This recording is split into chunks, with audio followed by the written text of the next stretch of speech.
चाहता हूँ कि आर्मी कैंटीन में वाइन बिकती है, सबको पता है कि वाइन का 40% जो मेडिकल के पास जाता है, तो मैं पूछना चाहूँगा कि आर्मी कैंटीन में वाइन क्यों बिकती है? है आपका भव्य यादव, भाभी कौन सी क्लास में होता है? क्लास 6 से।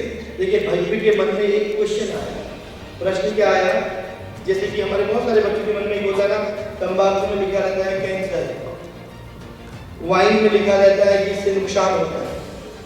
और जो विज्ञान के छात्र हैं, अभी सुबह हमारे इंग्लिश के गुरुजी थे, तो उनसे भी चर्चा हो रही थी, वो भी हम लोग ये बात कर रहे थे कि अगर आप नशे की बात करें, नींद की गोली जब डॉक्टर किसी को लिखता है, जब तक उसका सही इस्तेमाल कर रहे हैं, क्योंकि हर प्राकृतिक चीज, हम नार्कोटिक्स की बात करते हैं ना, नार्कोटिक्स में क्या होता है, जो दवाइयां होती हैं या जो नशा होता है वो दो चीजों से बनता है, एक प्राकृतिक चीजों से और एक केमिकल से।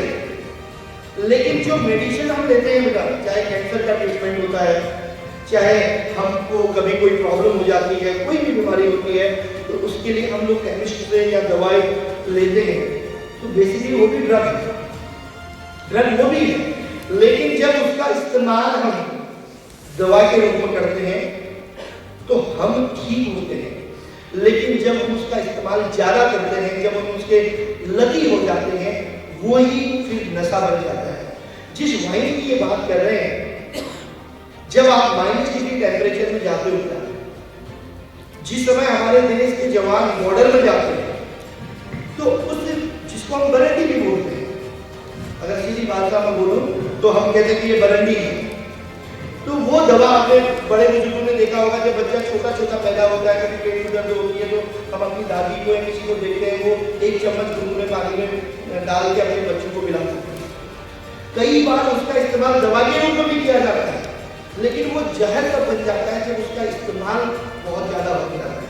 जब आर्मी बड़े एरिया में जाती है बेटा, उस समय वो दवा का काम करती है, क्योंकि वहाँ -डिग्री टेम्परेचर में जहाँ आप खड़े नहीं हो सकते हो, वहां पर वही मेडिसिन का काम करती है।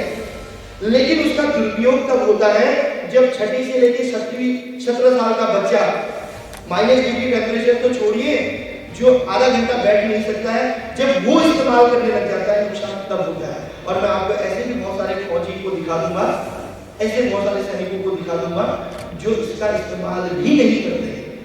लेकिन मैं फिर, क्योंकि आपने प्रश्न किया, मैंने उसका उत्तर भी दिया, जब हम किसी मेडिसिन को लेते हैं वो दवा के रूप में, लेकिन अफीम, कोकीन, स्मैक, ये तो जहर है बेटा।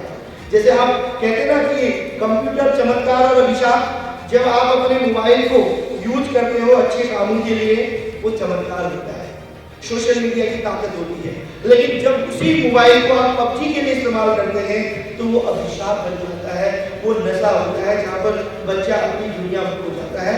तो यही तो आपको तय करना है कि आपको चमत्कार की ओर जाना है या अभिशाप करना है। आपको उस दवा की जरूरत है या नहीं, आपको लेना चाहिए या नहीं लेना चाहिए। कोई आर्मी की कैंटीन आपके मुंह में ला के थोड़ा दे देते, ठीक है, कोई मार्केट की दुकान होगी, गवर्नमेंट अपना राजस्व बढ़ा रही होगी, वो राजस्व भी बंद हो सकता है जब जिस दिन पूरा श्रीनगर खड़ा हो जाए। लेकिन पहले अपने घर से हमको अपने आप को शुरू करना पड़ेगा, तभी वो परिवर्तन होगा। इसी उद्देश्य से जब हम आए हैं कि पहले अपनी को बचाओ, तब हम समाज के निर्माण की बात करेंगे। थैंक यू बेटा, थैंक यू बेटा।